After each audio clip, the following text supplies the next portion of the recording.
Саламатсыздар ма, құрметті оқушылар. Бүгін сіздермен біргелікте теңдеудің шешілуін тиімді тәсілдерін үйрететін боламын. Видеоның соңына қараңыздар, сіздермен біргелікте қызықты есеп шығаратын боламыз.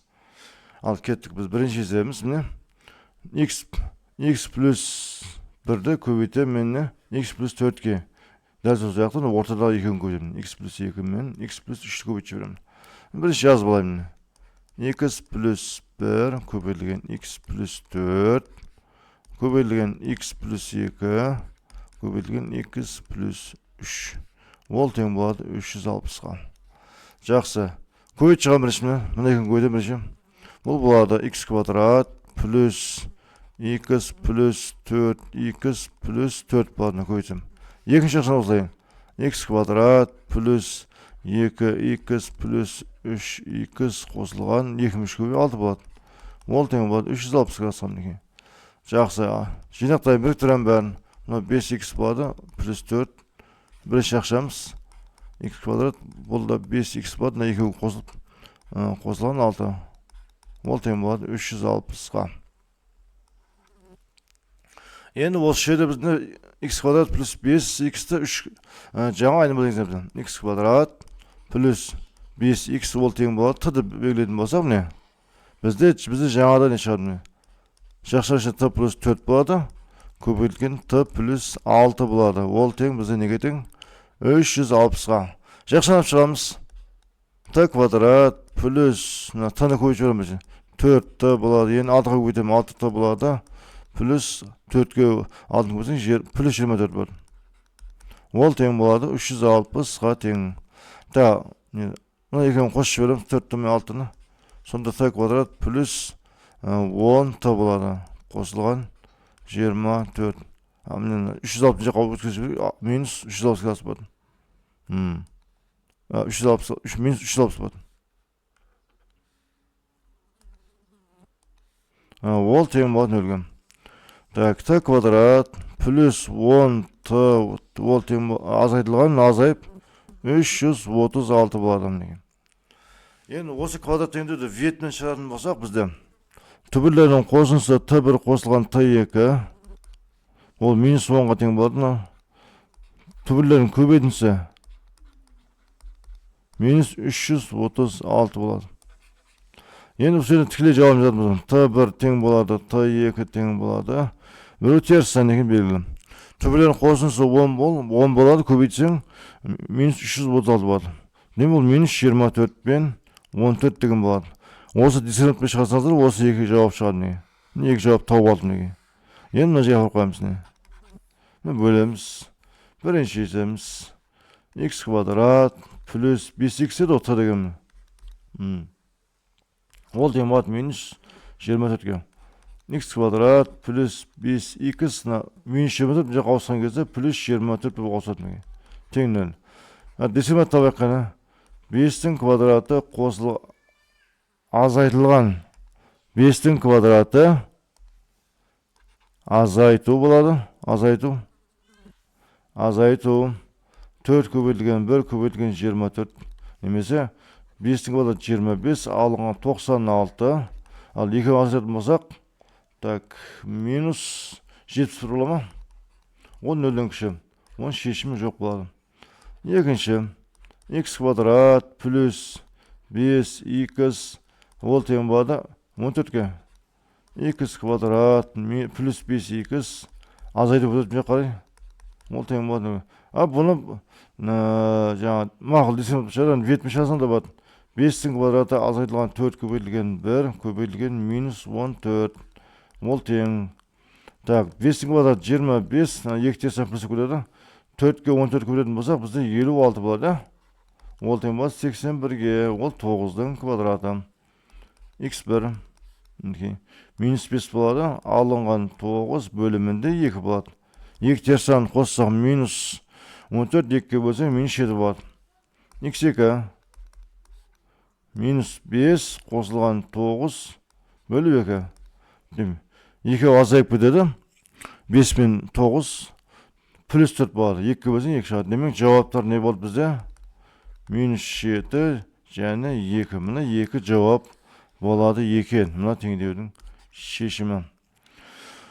Түсінікті болса мен келесі тапсырма өтеймін. Теңдеулі жүйесін шешіңіз дейді. Енді бұл жерде үшеуін қосып жіберемін.